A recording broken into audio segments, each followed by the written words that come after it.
अस्सलामुअलैकुम, मैं हूं आपकी मेजबान शाइस्ता रजा और आप देख रहे हैं प्रोग्राम बनाम सरकार। और आज का प्रोग्राम हम जिस टॉपिक पर कर रहे हैं, इंतहाई अफसोसनाक वाकया। और ये एक वाकया नहीं है। अगर इसके स्टार्ट्स पर मैं जाऊं तो अगर मैं सिर्फ बात करूं 2025 की, तो 2025 को शुरू हुए अभी 2 महीने भी मुकम्मल नहीं हुए हैं, लेकिन हमने देखा है कि ये खूनखार डंपर्स और बसेस से 84 अफराद अपनी जान की बाजी हार गए। फरवरी के महीने की बात करूं तो फरवरी के महीने में 19 अफराद अपनी जान से हाथ धो बैठे। और अगर मैं गुजरे हुए 24 घंटों की बात करूं तो इसमें 9 अफराद अपनी जिंदगी की बाजी हार गए। अब ये तो वो स्टार्ट्स हैं जो मैंने आपको बता दिया और बड़ी आसानी से मेरे मुंह से निकल गया कि अपनी जिंदगी की बाजी हार गए, लेकिन ये नहीं पता कि वो अपने पीछे किन को छोड़कर गए। वो छोटी छोटी बच्चियां किस तरीके से बड़ी होंगी ऐसे माशरे में। वो बच्चियां जो कि अपने माँ बाप के साथ, वो बच्चे जो अपने माँ बाप के साथ हंसी खुशी जिंदगी गुजार रहे थे, अब वो दूसरों के मोहताज होंगे। अब वो दूसरों के हाथों की तरफ देखेंगे। उनकी तालीम का, उनको बेहतर जिंदगी देने का जो उनके माँ बाप ने ख्वाब देखा था, वो ख्वाब भी उन्हीं के साथ चला गया। बहुत सारी ऐसी चीजें थी, बहुत बार चीखों पुकार भी की, ये भी बताया कि अपनी जो भी औकात का राम ने इनके तय किए में, उसके बावजूद भी ये कराची की सड़कों पर दंदनाते मिलते हैं, उसके बावजूद भी किसी ने इस पे कान नहीं धरा। लोग मरते गए और हम उस बात को, उन वाकयात को भूलते गए, सिर्फ ये कह के कि आज एक बंदा जाम भाग हो गया, कल 2 बंदे जाम भाग हो गए, यहाँ पर ये वाकया हो गया, कराची के इस इलाके में ये वाकया हो गया। वाकयात तो हो गए, लेकिन उस पर जो भी कंसर्न्स डिपार्टमेंट थे, जिनकी ये जिम्मेदारी थी कि वो कराची के शहरियों को एटलीस्ट तहफ़्फ़ुज़ फराहम कर दें, हम उसमें भी बुरे तरीके से नाकाम हुए। पहले हमने देखा कि चोरी की वारदातें होती थी शहर में और मुज़ाहमत पर लोगों को गोलियां मार दी जाती थी, फिर टारगेट किलिंग होती थी। फिर हमने देखा कि कराची शहर में मुख्तलिफ तरीके की वारदातें हुई जिन पर लोगों को कत्ल किया गया। लेकिन ये अपनी नौयत का अनोखा वाकया, जो कि हम अगर बात करें 2024 की, तब भी हमने देखा 2024 के आखिर में ये मामला जब शिद्दत इख्तियार करता गया, तब हर न्यूज चैनल ने इस पर बात की, हर प्रोग्राम में इसकी आवाज उठाई गई और कोशिश की गई कि गटरों के ढक्कन खुले होते हैं, बच्चे गिर जाते हैं, उनको बचा लो। हमने ये बात की कि जो डंपर्स चल रहे होते हैं अपने औकात कार के अलावा, इनको देख लो। ये सड़कों पर चलेंगे, ये गलियों में चल सकते हैं, सड़कों पर नहीं चल सकते, ये अहम शाहराहों पर चल सकते हैं, ये यहाँ नहीं चल सकते।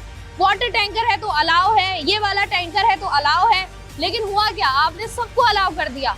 लेकिन आपने आप कह लें कि नाअहली की वजह से, इस गफलत की वजह से आज हम इस धाने पर खड़े हैं कि हम लोग रोजाना की बुनियाद पर ये बात करते हैं, और जब उन लोगों को उनकी आहो बका सुनी जाती है, जिनकी फैमिलीज के साथ ये वाकयात होते हैं, तो उनके पास कुछ भी नहीं होता कहने को। बच्चा, कोई बाप अपनी बेटी, अपने बच्चे को स्कूल छोड़ने जाता है और डंपर का शिकार हो जाता है। ऐसे ही कोई बंदा रास्ते से गुजर रहा होता है, अपनी गाड़ी में अपने ऑफिस जा रहा है या अपने ऑफिस से घर वापस आ रहा है, किसी भी डंपर की जद में आता है और उसके बाद वो अपनी जिंदगी हार देता है। और उसके बावजूद भी इंतजामिया, उसके बावजूद भी तमाम तर वो इदारे जिनकी ये जिम्मेदारी है, वो हमें बिल्कुल खामोश नजर आते हैं। और ऐसा लगता है कि वो इंतजार कर रहे होते हैं कि इसके अलावा कोई और वाकया हो और ये मामला जो है वो मुकम्मल तौर पर दब जाए। इस वक्त मैं जिस जगह पर खड़ी हुई हूँ, ये वही जगह है जहाँ पर जो है एक अफसोसनाक वाकया पेश आया, जो कि कराची का इलाका जौहर है, जहाँ पर आपको मुख्तलिफ मॉल्स नजर आते हैं। उन मॉल्स के सामने ये हादसा पेश आया जिसमें 4 अफराद डंपर की जद में आके अपनी जिंदगी की बाजी हार गए।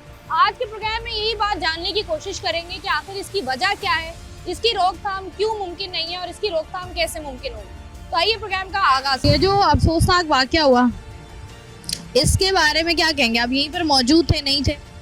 मैं मौजूद नहीं था, पर बाद में आया था। मैं ऊपर ऑफिस में होता हूँ। जब आप आए, आपने क्या देखा? मैंने ऊपर से देखा था कि वो ये डंपर यहाँ से गया है, उधर स्लिप होता हुआ बिल्कुल, तो गाड़ी उसके नीचे थी, बाइक। ये देखा था मैंने, ये सीन। उसके बाद तो मैं ऊपर, या फिर नहीं देखा जाता, मैं नीचे उतरा ही नहीं इसी वजह से। लेकिन बहुत अफसोस हुआ, बहुत बुरा हुआ जो भी हुआ।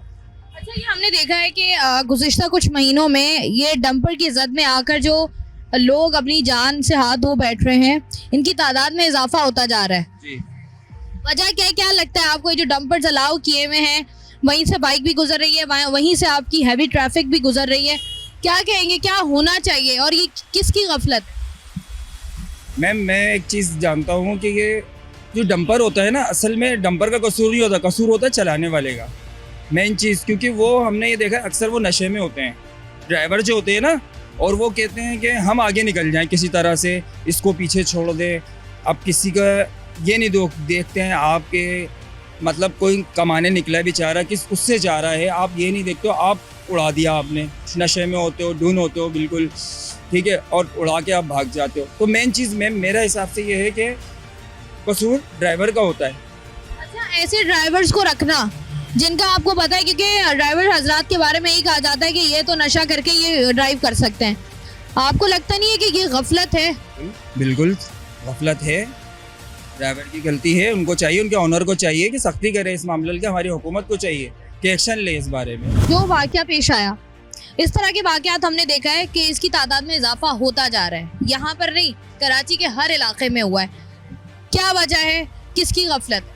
ड्राइवर की ही गलती होती है। अब जो बंदा घर से कमाने निकला है, अपने घर में वो अपनी उसकी वाइफ मौजूद है, उसकी माँ मौजूद है, उसकी बहनें मौजूद हैं, उसके बच्चे मौजूद हैं, वो इतनी टेंशन में एक बंदा घर से कमाने निकला और इस तरह का हादसा पेश आ जाता है। अब मुझे बताएं, एक शख्स तो चला गया, उसकी फैमिली का क्या होगा? अब उसकी फैमिली का को कौन देखेगा? कोई नहीं देखता, आजकल के दौर में कोई भी नहीं देखता। जब ये हादसा पेश आया, यहीं थे आप? नहीं, मैं इधर मौजूद नहीं था, मैं इधर काम करता हूँ ऑफिस में। अच्छा, जो आपको पता चला जब आपका ऑफिस के सामने, ये क्या पता चला? मुझे ये इन्फॉर्म हुआ, मैसेज आया कि गुलिस्तान जौहर के अंदर एक ट्राले वाले ने 5 लोगों को कुचल दिया। अफसोस हुआ, जाहिर सी बात है, इंसानियत तो यही कहती है किसी का भी इंतकाल हो, क्योंकि वो तो चले गया, लेकिन उसकी फैमिली को कौन सपोर्ट करेगा? जाहिर है किसी का वालिद था, किसी का बेटा था, किसी का भाई था। अब इसके अंदर हुआ क्या कि चलें, उसने तो उससे गलती हुई, क्योंकि अक्सर ऐसा होता है कि वो तो ड्राइवर लोग अपनी गलती करके भाग जाते हैं। इसके अंदर होना ये चाहिए कि मद उनकी ये होनी चाहिए कि ज़ाहिर जिनके यहाँ पर इंतकाल हुआ है उनकी फैमिली को सपोर्ट करें अभी। और ज़ाहिर पैसों की तो कीमत नहीं है, जान की ज़्यादा कीमत है, लेकिन अभी तो ऐसी सिचुएशन है कि यहाँ पर एक जॉब से नहीं होता इंसान का पूरा, आपको भी पता है। अभी उनके लिए तो बड़ा क़यामत से बड़ा कोई मंजर होगा नहीं मेरे हिसाब से। ये हमने देखा है कि ये जो वाकयात होते हैं, ये अब होना स्टार्ट हुए हैं, गुज़िश्ता चंद महीनों में इनकी तादाद में इजाफा हुआ है और ये वाकयात बढ़ते जा रहे हैं। आपको क्या लगता है, इसकी रोकथाम के लिए क्या किया जा सकता है? पहले जो वाकयात होते थे, पहले बड़े रोडों के लिए होते थे, सुपर हाईवे हो गए, इस तरह के रोडों पे तो आती रहती थी इन्फॉर्म के हो गया, इधर एक्सीडेंट हो गया, उधर हो गया। अब ये छोटे रोडों की तरफ अगर ट्राले जा रहे हैं तो इनकी एक टाइमिंग होनी चाहिए, जैसे बाकी रोडों के ऊपर होती है। एक टाइमिंग बांध दें कि इतने बजे से लेके इतने बजे तक बड़ी गाड़ियां यहाँ पर अलाउ हैं। अब यहाँ पर देखें आप, वो वाकया हुआ है, अभी आपको एक भी ट्राला यहाँ पर नहीं दिखेगा, और उससे पहले इधर इतना ट्रैफिक, कोई अलमिया ही नहीं है इधर का। तो ये जैसे आप बात कर रहे हैं, हम जब इनसे पूछते हैं, जो कंसर्न इदारे हैं, वो कहते हैं भाई टाइमिंग तो इनकी जो हमने रखी हुई है उसी टाइम पर चलते हैं, उसके अलावा हम इनको नहीं चलाते। नहीं, ऐसा कुछ भी नहीं है, मैं भी बाइक चलाता हूँ, आपको भी पता है कि जो इंसान कहता है बिल्कुल ऐसा नहीं है। अभी आप देखें कितनी गाड़ियाँ चल रही हैं, अभी कोई टाइमिंग नहीं है। अभी आप इनसे पूछें तो ये बोलेंगे हमने एक टाइमिंग सेट की हुई है 10 से 12 या 10 से 2 बजे तक की। अभी तो कोई ऐसा सीन नहीं है। अभी देखें एक ट्राला ये आ रहा, इसके पीछे बेशुमार आते रहेंगे। जैसे जैसे रोड रवानगी पकड़ेगा आप देखते रहिएगा, यहाँ पे कितना ट्रैफिक हो जाएगा। 5 बजे जब हमारे ऑफिस की छुट्टी होती है, हम लोगों का यहाँ से जाना बड़ा अजाब हो जाता है। यहाँ पर जो है वो हम चंद लोगों से बात कर रहे हैं और उनसे जानने की कोशिश कर रहे हैं कि सूरत हाल क्या है। और जो लोग, क्योंकि जो जगह है जाए वकुआ की अगर बात की जाए तो उसके बिल्कुल सामने जो है वो ऑफिस मौजूद हैं, राइट एंड लेफ्ट जो है मॉल्स भी मौजूद हैं, और साथ ही साथ जो है वो हमारे कुछ ऑफिस भी मौजूद है जहाँ पर जो है वो लोगों ने ये वाक़या होते हुए देखा भी है। और लोगों का कहना भी है कि ये वाक़यात जो है, अभी मैं आपको दिखाऊं, ये रेड ट्रक्स जिनकी हम नॉर्मली बात कर रहे हैं, ये ट्रक्स आपको जो है वो यहाँ से गुजरते हुए अभी भी नज़र आ रहे हैं। उसके बाद ये आपके हैवी ट्रैफिक आप जिनकी हम बात कर रहे हैं, अब जो ऊंचे ट्रक्स होते हैं उनको नीचे ना बसेस ना गाड़ियाँ नज़र आती हैं छोटी, ना मोटरसाइकिलें छोटी नज़र आती हैं, और इस तरह के वाक़यात जो हैं वो हमें रोनमा होते हुए दिखाई देते हैं। सर मज़ीद भी बात करेंगे, वक्त तो एक ब्रेक का, हमारे साथ रहिए। ये जो यहाँ पर हादसा रोनमा हुआ, उस वक्त आप मौजूद थे या नहीं थे? हमारी छुट्टी थी, 5 फरवरी थी। आपकी छुट्टी थी। आप ये बताइए कि इस तरह की जो वाक़यात हो रहे हैं, वजह क्या समझते हैं आप इसकी? मैम, ये जो ट्राले वगैरह चलते हैं, इनको दिन के टाइम थोड़ा वो करना चाहिए, इनको रात के टाइम चलना चाहिए, इस वजह से। ये एक आम आदमी को समझ आ रहा है, ये उनको समझ क्यों नहीं आता जिनकी जिम्मेदारी है? ये उन लोगों को सोचना चाहिए, बोलना चाहिए। हम लोग जब तक आवाज़ नहीं उठाएंगे, जब तक बोलेंगे नहीं, जब तक कि ऐसा कुछ भी नहीं हो सकता। यहाँ पर हमने इतनी दफा आवाज उठा ली, इतने अफराद जो है वो हमने देख लिया कि अपनी जिंदगी की बाजी हार गए, उनके पूरे पूरे खानदान पीछे अपने वो छोड़कर चले गए, वाहिद कफील थे वो।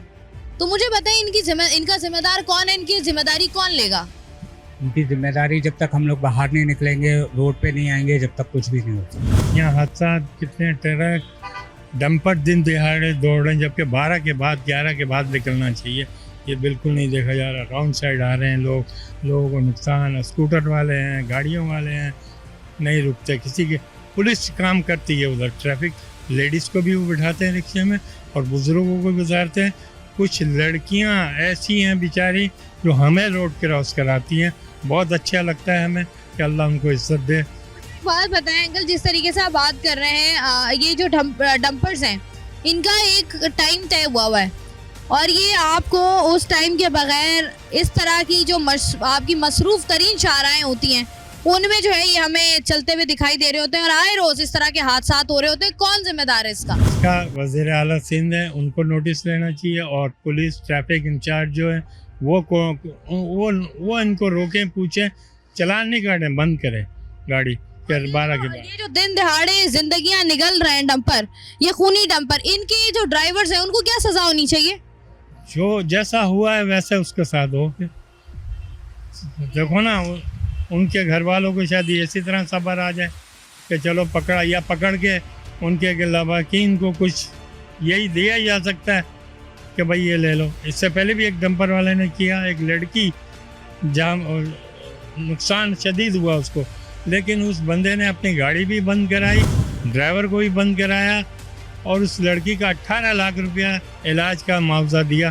कुछ लोग हैं ऐसे भी। बहुत शुक्रिया। यहाँ पर हम चंद और लोगों से बात कर रहे हैं और बहुत सारे ऐसे लोग हैं जो कि यहाँ पर मौजूद थे और उन्होंने ये मंजर अपनी आंखों से देखा और कुछ लोग ऐसे थे जो कि हादसा होने के बाद यहाँ पर पहुँचे और वो जो मनाजिर होते हैं, क्योंकि इस तरीके से कभी भी आपके सामने कोई भी हादसा हो या आपने ज़िंदगी में कभी कोई हादसा देखा हो तो आप इस बात का अंदाज़ा लगा सकते हैं कि वो कितना तकलीफ दे लम्हा होता है।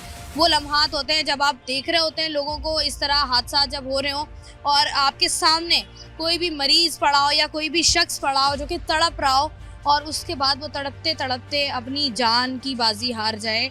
लिटरली बहुत तकलीफ़ होती है, लेकिन उसके बावजूद भी जब आवाज़ उठाई है, जब कोशिश की है कि बताया जाए अलार्मिंग सिचुएशन के बारे में कि इसको कंट्रोल कर लें, तब कुछ नहीं हुआ और हमेशा इंतज़ार किया गया है किसी बड़े सानहे का, किसी बड़े वाक़े का कि वो हो जाए। उसके बाद फिर सूरत हाल जो है वो कुछ इस तरीके की होती है कि उसके बाद फिर एक्शन लेने की कोशिश की जाती है और जो है वो तमाम तर जो चीज़ें हैं, कवानीन हैं, उनमें रद्दोबदल की जाती है कि सिचुएशन जो है वो थोड़ी बेहतर हो जाए। लेकिन वो जो चला गया वो वापस नहीं आता, वो जो चला गया वो सब लोगों को पीछे छोड़ कर जाता है। ज़रा उन मासूम बच्चों के बारे में सोचें जो कि इस सोच के साथ गए थे या इस सोच के साथ उन्होंने अपने बाप को अलविदा कहा था, अपनी माँ को अलविदा कहा था कि शाम में कुछ ना कुछ हमारे लिए लेकर घर वापस आएंगे। यहाँ से ज़रा मज़ीद आगे बढ़ते हैं। खूनी डंपर्स घूमते हुए नज़र आ रहे हैं हमें कराची शहर में। सबसे पहले तो इसके बारे में अपना इजहार ख्याल कीजिएगा। मैम, असल में इनकी एक टाइमिंग दी है, उस टाइमिंग के अंदर इनको आना चाहिए रोड के ऊपर। अगर रात 11 बजे की टाइमिंग है तो ये दिन के अंदर क्या करें। इसके अंदर हमारी अपनी कोताहियाँ हैं, हमारी गवर्नमेंट की कोताहियाँ जो इनको देखभाल नहीं कर रहे, इसी सबब से ये सारे मामलात हो रहे हैं। देखिए ना कि हम यही बात करें कि इंसान जब सुबह घर से कमाने के लिए निकलता है अपने बीवी बच्चों के लिए और स्पेशली जब बाप निकलता है तो वो बहुत वादे करके अपने बच्चों से निकलता है कि मैं शाम को आऊँगा, मैं ये लेकर आऊँगा या ये करेंगे या इस तरह। अब वो बाप घर ही ना आए। उन बच्चों की ज़िंदगियों के बारे में मुझे बताएंगे, उन बच्चों की आगे आने वाली ज़िंदगी किस तरीके से मुतासिर होती है? मैम, यही है कि अल्लाह के आसरे ही है, बाकी तो इंसान कुछ नहीं कह सकता। ये चीज़ है, सबके साथ है। बहरहाल ये हमारी गवर्नमेंट को चाहिए, क्योंकि ये जो ऑफिशियल टाइमिंग जब ऑफ होती है तो इस रोडों के ऊपर वैसी हैवी ट्रैफिक होता है। अब ये हमारी गवर्नमेंट को या हमारे इदारे जो ट्रैफिक पुलिस के इदारे हैं उनको चाहिए कि इस चीज़ की रोकथाम करें। जो टाइमिंग जिनकी बड़ी गाड़ियों की अलाउ है उसको उसी टाइम पे अलाउ करें। इसी वजह से ये हादसा पेश आया। अच्छा, ये जैसे आपने कहा ना टाइमिंग्स तो इनकी की हुई है, अगर ये टाइमिंग्स के बगैर चलते हैं और इस तरह का कोई हादसा हो जाता है, मोस्टली ये कहा जाता है कि जो हेवी ट्रैफिक चला रहे होते हैं, जो ड्राइवर हजरात होते हैं, वो नशे की हालत में होते हैं। इससे आप किस हद तक अग्री करते हैं? मैम ये तो आप क्या सारी दुनिया को ही पता है कि ड्राइवर हजरात 80% तो इसके अंदर सारे मंशियात इस्तेमाल करते ही करते हैं, क्योंकि 24-24 घंटे की ड्यूटियां देना इतनी आसानी से तो बंदा नहीं दे सकता, उसके अंदर ये चीज़ होती है, इस्तेमाल होती है। यहाँ पर आपको क्या लगता है कि जो अफराद इस तरह का जुर्म करें, उनकी सज़ा क्या होनी चाहिए? मैम ये तो जो कानून के इदारे हैं वो ही बेहतर बता सकते हैं। कराची आइड, क्योंकि कराची में वही बात करी थी कि कराची वालों ने कोई ऐसा अनोखा काम जो कराची शहर में ना हुआ हो, सारे कराची शहर वालों ने सारे के सारे हादसे होते हुए, सारी के सारी बुराइयां होते हुए, सारे के सारे सानेहात जुर्म होते हुए देख लिए। कराची के शहरी सिर्फ ये चाहते हैं कि उनकी ज़िंदगियों को तहफ़्फ़ुज़ दिया जाए। ये आप मुझे बताएं कि तहफ़्फ़ुज़ किस तरीके से दिया जा सकता है? जैसे हम ये बात कर रहे थे कि शाहराहों पर कैमरास लगे हों, शाहराहों पर पुलिस सिक्योरिटी के अफराद जो हैं मौजूद हों, ताकि इस तरह के सानेह को फौरी जो है वो नोट भी किया जाए और उसके बाद उसके खिलाफ कार्रवाई करने में भी आसानी हो। डंपर चलें, आप उसको वहीं पर रोक लें, और अगर इस तरह का कोई हादसा होता है तो आपकी नज़र में कराची का शहरी होने की हैसियत से क्या लगता है, इसकी क्या सज़ा होनी चाहिए? मैम इसके ऊपर तो ये गवर्नमेंट के इदारे ही कर सकते हैं, क्योंकि एक आम पब्लिक तो इसके ऊपर इनिशिएटिव नहीं ले सकती। ये हमारी गवर्नमेंट पॉलिसियाँ होनी चाहिए, उनको देखभाल करनी चाहिए। इस टाइम तो मुझे मौजूदा टाइम में ऐसा लगता है कि गवर्नमेंट तो शायद हमारे मुल्क के अंदर है ही नहीं, क्योंकि जो मामलात आप कह रही हैं ना कि हमारे लिए बने हुए हैं आवाम के लिए, उसके अंदर कहीं कोई सुकून नहीं है, बदअमनी नज़र आती है। बहुत शुक्रिया। हम लोग जो हैं वो यही जानने की कोशिश कर रहे हैं कि किस तरीके से जो है वो बहुत सारी कराची शहर में होने वाली सिचुएशंस को कंट्रोल किया जाए। लेकिन कराची, हमेशा ये बात कहती हूँ कि कराची के लोगों को कुछ नहीं दे सकते तो तहफ़्फ़ुज़ दे दें। उनको पता हो कि उनके साथ ज़िंदगी और मौत का फ़ैसला अल्लाह ने करना है। किसने जो है किसकी ज़िंदगी कितनी लिखी हुई है ये भी अल्लाह ताला बेहतर जानते हैं, लेकिन इंसानी ज़िंदगियों का तहफ़्फ़ुज़ बड़ा ज़रूरी है। आए दिन होने वाले मुख्तलिफ़ किस्म के वाक़यात में रोज़ाना की बुनियादों पर इतने अफराद अपनी जान की बाजी हार जाते हैं, और उनकी जो फैमिलीज़ हैं जो पीछे रह जाती हैं, उनका कोई पुरसाने हाल नहीं होता, उनको कोई नहीं पूछता, उनको कोई मुआवजा नहीं दिया जाता, हुकूमत उनके सरों पर हाथ नहीं रखती, वो रुल जाते हैं। पूरे का पूरा ख़ानदान जो है वो किसी न किसी इंसान की गफलत की वजह से रुल जाता है, और उसके बाद जब यही अफराद बड़े होते हैं, यही बच्चे बड़े होते हैं, तो फिर वो जो इनके अंदर एग्रेशन पैदा होता है, वो भी जो है वो शहर के लिए, हमारे शहर के लिए या किसी भी शहर के लिए ख़तरनाक साबित होता है। प्रोग्राम का सिलसिला जारी है, वक्त तो एक ब्रेक का, हमारे साथ रहिए। वेलकम बैक थी। आज के प्रोग्राम में हम लोग बात कर रहे हैं उन खूनी डंपर्स की जो कि आए रोज़ अपनी लपेट में किसी ना किसी शख्स को लेते हैं और पूरे का पूरा ख़ानदान पीछे छोड़कर जो है वो चले जाते हैं। अस्सलाम वालेकुम। वालेकुम अस्सलाम। तो जी मुझे ये बताइए, जब ये अफसोसनाक वाक़या हुआ, आप किधर थे? बलोच के ऊपर था। नहीं थे आप? नहीं, इस जगह पर नहीं थे। अच्छा मुझे बताएं कि जो वाक़या आपने सुना जब आप यहाँ पर आए, क्या वो वाक़या है? वाक़या तो यही है कि बम्पर से टकरा गई, गाड़ी टकरा गई, उसके अंदर ये हादसा हुआ। लेकिन ये है कि गलत हुआ, बिल्कुल जो होना। मुझे बताएं, हमारे शहर में किसी की जान की कोई कीमत नहीं है? बिल्कुल कोई कीमत नहीं है, क्योंकि हमारे यहाँ तो ऐसा समझा जाता है ना कोई ट्रैफिक रूल है। यहाँ पर हर बंदा अपनी मर्जी से गाड़ी चला रहा होता है, क्योंकि जो ट्रैफिक कवानीन पे अमल कराने वाले लोग हैं वो खुद पीछे होके खड़े हुए होते हैं। हर बंदा अपनी मर्जी से, सिग्नल की कोई पाबंदी नहीं है, हर बंदा अपनी मर्जी से चल रहा है। ये जो डंपर हैं शहर के बीचों बीच दिन दहाड़े घूम रहे हैं, इनके खिलाफ आपको क्या लगता है, क्या एक्शन लेना चाहिए? डंपर की बहुत सारी चीज़ें हैं हमारे शहर के अंदर जो होनी नहीं चाहिए, लेकिन उसके खिलाफ कोई एक्शन नहीं होता है, क्योंकि हम लोग ये समझते हैं कि यार होना चाहिए, लेकिन होता कुछ भी नहीं है। क्योंकि सबसे बड़ी बात मैडम मैं आपको बताऊं कि कानून नहीं है, क्योंकि कानून की जो है ना हमारे यहाँ सबसे बड़ी जो है ना अनफॉर्चुनेट, कानून का डर खौफ नहीं है हमारे मुल्क में, हमारे शहर में कानून पर अमल दरामद नहीं होता हमारे शहर में। दूसरे ममालिक देखें वहाँ पे कैसे कानून को इम्प्लीमेंट किया जाता है। आप यही पाकिस्तान का एक शहर है इस्लामाबाद, इस्लामाबाद में चले बिल्कुल हट के नज़र आएगा हर चीज़ ना। वहाँ की फोर्सेस करवा रही होती है इम्प्लीमेंट, यहाँ की फोर्सेस नहीं करवा रही होती हैं, क्योंकि यहाँ की फोर्सेस को तो बस 100-200 रुपये दो, बस छुड़ी आओ, कोई मसला ही नहीं है। ट्रैफिक तोड़ के जा रहा है वो, 200 रुपये उसके हाथ के अंदर रखो, निकल जाओ। यहाँ पे तो ये कानून है, कानून होना चाहिए, कानून होना चाहिए। कानून पर जब तक अमल दरामद नहीं होगा चाहिए, लेकिन अमल होता नहीं है यहाँ पर ना। ठीक है जी, बहुत शुक्रिया। कानून पर अमल दरामद होना बहुत जरूरी है, वरना इस तरह के हादसा रोनमा हमारे शहर में होते रहेंगे। अस्सलाम वालेकुम। वालेकुम सलाम। कैसे हैं आप? अल्लाह का शुक्र है। क्या यहीं पे काम करते हैं? जी मुझे बताएं, जब ये हादसा हुआ तब यहीं था? जी, क्या हुआ था? पहले की ब्रेक फेल हो गई थी तो डंपर दे दो। ट्रॉलर की ब्रेक फेल हो गई थी, ये आपको किसने बताया? मैं इधर का चौकीदार हूँ। तो आप जब ये हादसा हुआ यहीं थे? जी, तो मुझे बताएं, जब इस तरह का वाकया होता है उसके बाद जो ड्राइवर था कहाँ गया वो? पता नहीं। ये जो डंपर्स घूम रहे होते हैं यहाँ पर, इसके बारे में क्या कहेंगे? जो दिन दिहाड़े तो बंद कर दे। बंद कर देना चाहिए। वो ये तो कहते हैं इनकी टाइमिंग है, अपनी टाइमिंग के हिसाब से चलते ही। नो नो, बंद। Seal seal. अच्छा, और जो इस तरह के वाकयात हो रहे होते हैं और इस तरह का वाकया हुआ, इन मुजरिमों को क्या सजा देनी चाहिए? उनको वध से वध सजा दिया जाए। उसको कोई एहसास ही नहीं है इंसान का। इंसान की कीमत, इंसान की जान की कीमत है हमारे शहर में? नहीं। तो जी मुझे बताइएगा, हम बात कर रहे हैं उन खूनी डंपर्स की जो कि कराची शहर में दनदनाते फिर रहे हैं, क्या कहेंगे इस बारे में? ये सब गवर्नमेंट के साथ मिली भगत से होता है, उसके बगैर कुछ भी पॉसिबल नहीं है। अगर कोई रूल बनना चाहे तो उसके लिए इम्प्लीमेंट करना कोई मसला नहीं है, सही है ना, अगर चाहें तो।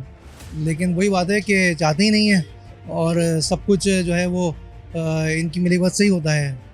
यहाँ पर हमने देखा है, मैं ये बात अभी करी थी कि गुज़श्ता चंद महीनों में हमने देखा है कि ये जो डंपर्स हैं इनसे इंसानी जानों का जो है वो ज़िया हो रहा है। डंपर्स इनको कुचल रहे हैं, शोर भी मचा रहा है, मीडिया भी शोर मचा रहा है, हर बंदा शोर मचा रहा है, लेकिन इस पर नज़रसानी नहीं हुई कि इनको रोका जाए।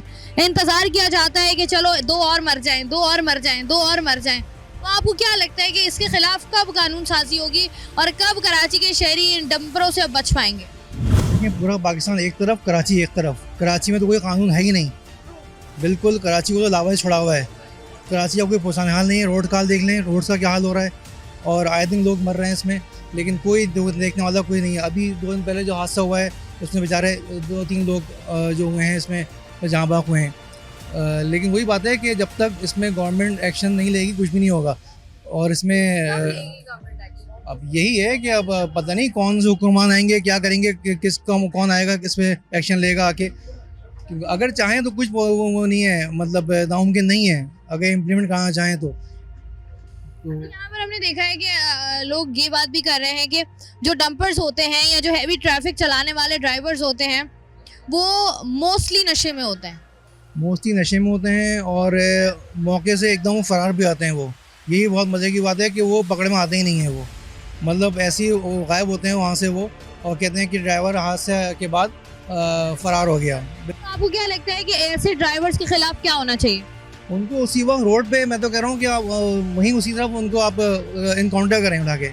वो कोई ज़रूरत ही नहीं है उसमें लंबा करने की, कि जिसने हादसा किया है उसको उसी वक्त आप रोड पे ही करें। जैसे मतलब बाहर हम देखते हैं कि सऊदी वगैरह में किस तरह होता है, वहाँ पे हाथ के हाथ हर चीज़ ऑन द स्पॉट होती है ना, बिल्कुल मिल जाती है। लेकिन यहाँ पे कोई है ही नहीं ऐसा कि मतलब अगर वो पकड़े भी जाएंगे तो इतने होते हैं ताकतवर, वो छूट जाते हैं, वो छूट जाते हैं वो।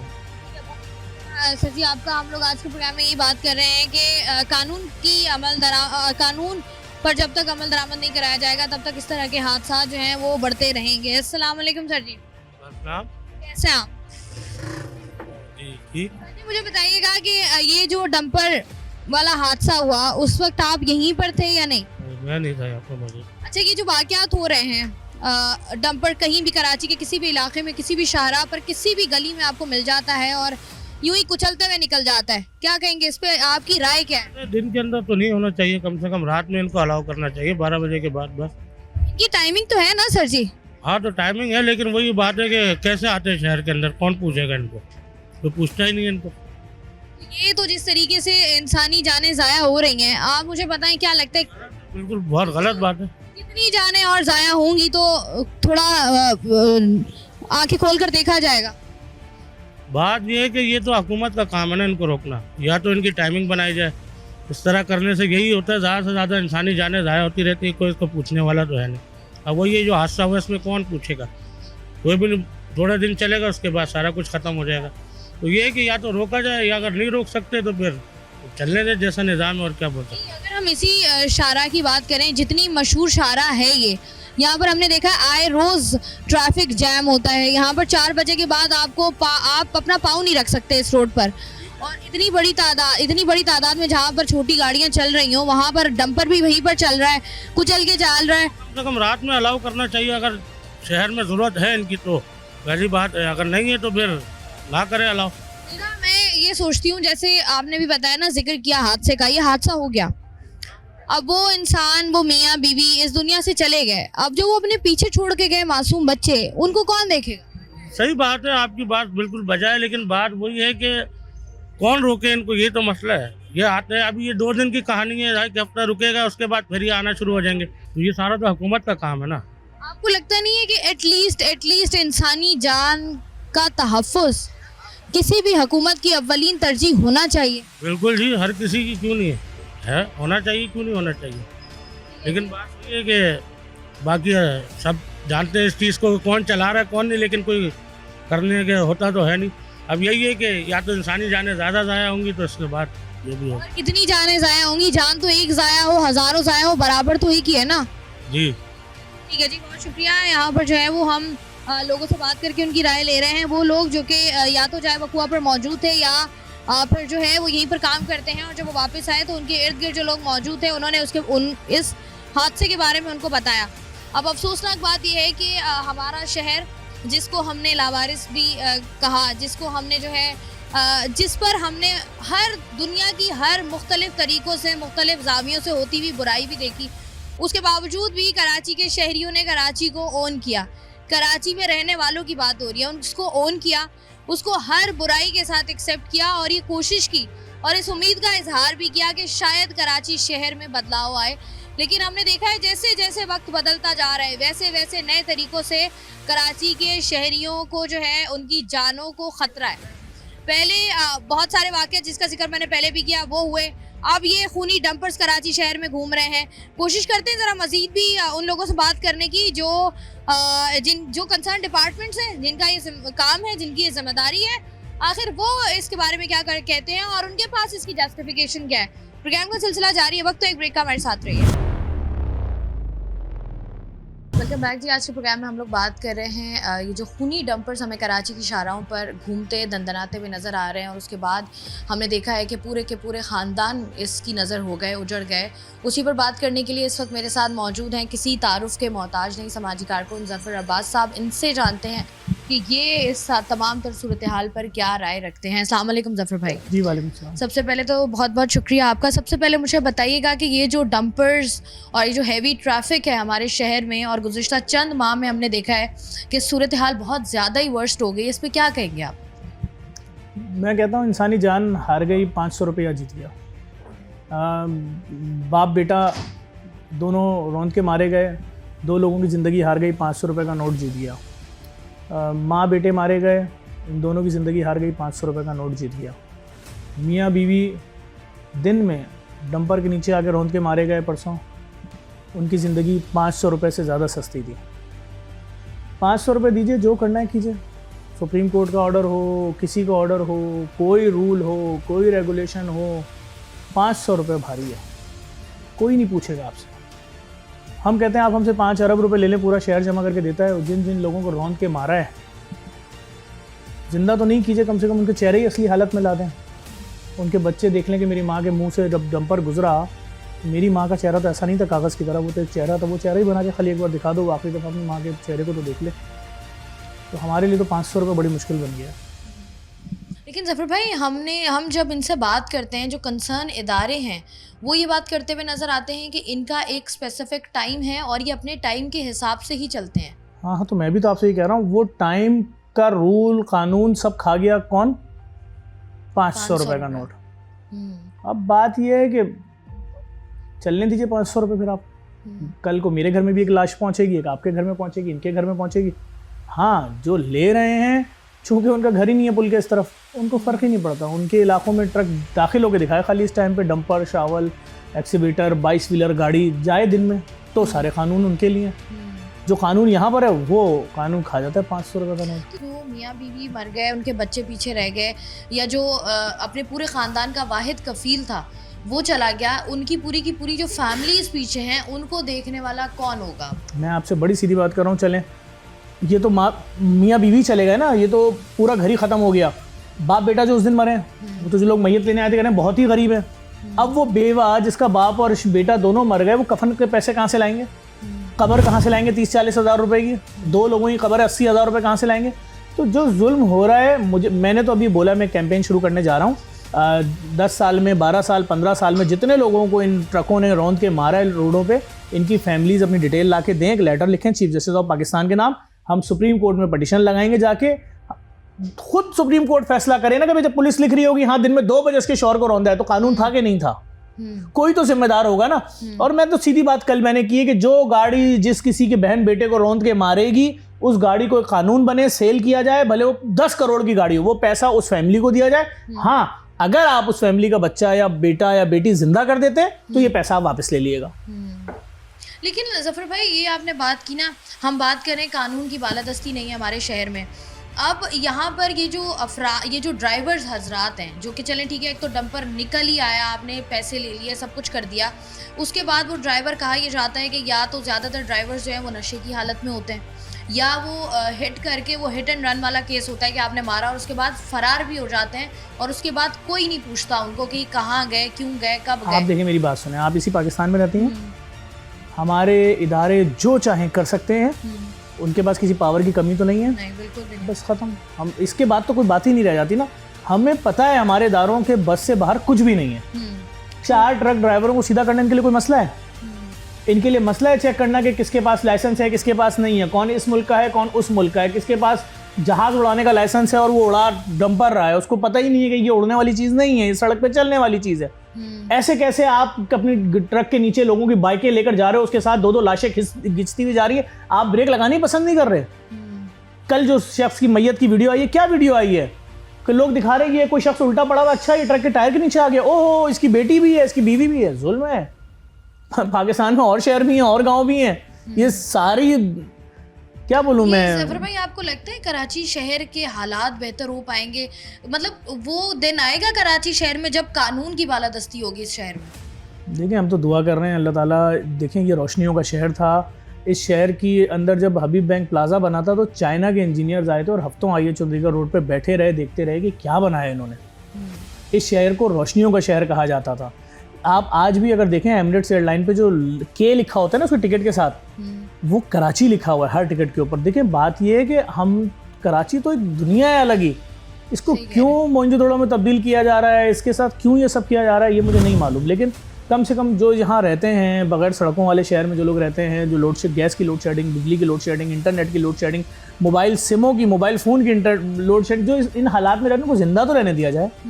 ऐसा तो नहीं होना चाहिए किसी के माँ बाप बच्चे की फ़ीस जमा कराने जा रहे हैं और ट्रक उनके मुंह से गुजर जाए और उसके बाद उनके पिचके हुए चेहरे और उनकी लाशें थैलों में करके ला के घरों पे दी जाए। ये कहाँ का इंसाफ? लेकिन जफर भाई हमने तो सारी ज़िंदगी यही पढ़ा, यही सीखा कि इंसानी जान का तहफ़्फ़ुज़ रियासत की ज़िम्मेदारी होती है।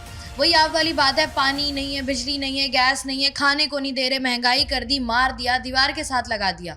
लेकिन जो एक ज़िंदा रहने का या एक तहफ़्फ़ुज़ मुझे चाहिए, मुझे रियासत वो तो फराहम करे।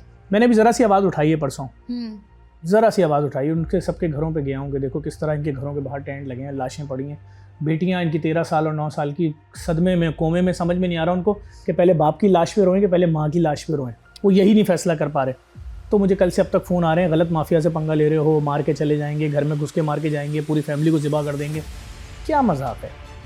कहा ये जाता है कि ये माफिया है हमारे यहाँ, ये इतना मजबूत हो गया है कि इनको अब हराया नहीं जा सकता। मुख्तलिफ बातें लेकिन मैं तो सीधी सीधी बात कर रहा हूँ। आपको पता है हम जब के इलेक्ट्रिक के खिलाफ भी खड़े हुए थे तब भी लोग यही कह रहे थे। हमने जब स्टैंड लिया तो 6.5 लाख पोलों पर अर्थिंग करवा के हटे। जब हमने 2 साल पहले फ्रूट माफिया के खिलाफ हम रोड पर खड़े हुए पहली रमज़ान को, तो 7 रमज़ान को 600 रुपये दर्जन वाला केला जो था 50 रुपये दर्जन बिक रहा था। तो बात यह है कि हम इस पर वर्किंग कर रहे हैं, कानूनी टीमों से बात कर रहे हैं, हम उनके रास्ते में रुकावट बनने ही नहीं चाह रहे। भाई आप 500 रुपए के हिसाब से दिन के 10 करोड़ रुपए ले रहे हो, आप 500 रुपए के हिसाब से दिन के 1 अरब रुपए ले रहे हो, हमें आपसे कोई मसला नहीं, आप जो कर रहे हो करते रहो भाई, लोगों को रौंद की नहीं मारो, लोगों को रौंद की नहीं मारो बस। आपको लगता है मुमकिन नहीं है? कोशिश करेंगे, देखिए हम कानूनी रास्ता इख्तियार करने जा रहे हैं। ठीक है जी, बहुत बहुत शुक्रिया। ज़फ़र अब्बास साहब हमारे साथ मौजूद थे और जिस तरीके से बात की जाती है, कराची शहर को हमेशा हर लम्हे हर कदम पर ऐसा महसूस कराया जाता है कि कराची एक लावारिस शहर है। वही बात है, जब इलेक्शंस के दिन करीब आते हैं तब हमें हर सियासी जमात और हर बंदा कराची को ओन करता हुआ नज़र आता है और ऐसा लगता है कि इस बंदे से बेहतर कराची शहर को कोई नहीं जानता। लेकिन जो साल इलेक्शन जीतने के बाद का जो अरसा होता है, जो कि कारकर्दगी करके दिखाने का टाइम होता है, उसमें जो है वो हम इस तरह के फेलुअर्स हमारे सामने आते हैं, जिसमें हमने देखा है कि कराची के शहरी हर लम्हा, चाहे वो सुबह 4 बजे घर से निकलें, चाहे वो रात के 12 बजे घर आएँ, चाहे वो दोपहर के 2 बजे निकल रहे हैं, कहीं भी ना वो अपने घर के दरवाजे पर महफूज हैं, ना वो अपनी गली के कॉर्नर पर महफूज हैं, ना वो मेन शाहराह पर महफूज हैं। कराची के शहरियों का मुतालबा कुछ भी नहीं है, उनका सिर्फ यही मुतालबा है कि जो डंपर्स चल रहे हैं, ये जो हैवी ट्रैफिक चल रहा है, इनको इनके औकात कार के हिसाब से चलाया जाए, वरना ये इसी तरह कराची के शहरियों को रोनता रहेगा और हम लोग इस काबिल भी नहीं हैं कि वो जो लवाहिकीन है उनके सर पर एक शफकत का हाथ रखें। बल्कि मैं तो आपकी बात काट रहा हूँ, गवर्नमेंट अनाउंस कर दे कि हमने ये कब्रिस्तान दे दिया है पैकेज कि जिनको ट्रक रौंद के मारेगा उनको रियासत की तरफ से कब्र फ्री मिलेगी, है ना। एक तो जीने का हक भी छीन लिया, वो 80,000 रुपये की खबर भी करे जाके। तो आप ऐसे पैकेज अनाउंस कर दें, अगर आप नहीं रोक सकते इन मौतों को, बस जब वो 1 साल के अंदर 10-12 हज़ार खबरें भर जाएंगी, फिर दूसरा कब्रिस्तान दे दिएगा, फिर तीसरा दे दिएगा, ये तो कर दें। तो कहीं ना कहीं वाकई इंसानी जान की कीमत कुछ भी नहीं है। वो जो किसी भी शख्स का, किसी भी बच्चे का बाप चला गया या माँ चली गई है, उसको आप कुछ भी दुनिया की कोई भी सहूलत ला के दे देंगे, उसकी वो जो खाली जगह है वो इस दुनिया में, इस कायनात में कोई पूरी नहीं कर सकता। और ये वो लोग बहुत बेहतर तरीके से जानते हैं जिन्होंने अपने प्यारों को मुख्तलिफ हादसात में खोया है। तो ये मेरे ख्याल से एक लम्हा फ़िक्रिया है कि इस तरह के मामलात पर गौर की जाए और आहिस्ता आहिस्ता ये जो चीज़ें बढ़कर फिर इतनी बड़ी हो जाती हैं कि हमारे कंट्रोल से बाहर हो जाती हैं, तो पहले ही तमाम तर चीज़ों को कंट्रोल कर लिया जाए तो हो सकता है, उम्मीद यही है कि जो है सूरत हाल कराची शहर की मज़ीद बेहतर हो सकेगी। मैं हूँ आपकी मेज़बान शाइस्ता रज़ा। प्रोग्राम से मुझे दें इजाज़त, अपना रखिएगा ख्याल। अल्लाह हाफ़िज़।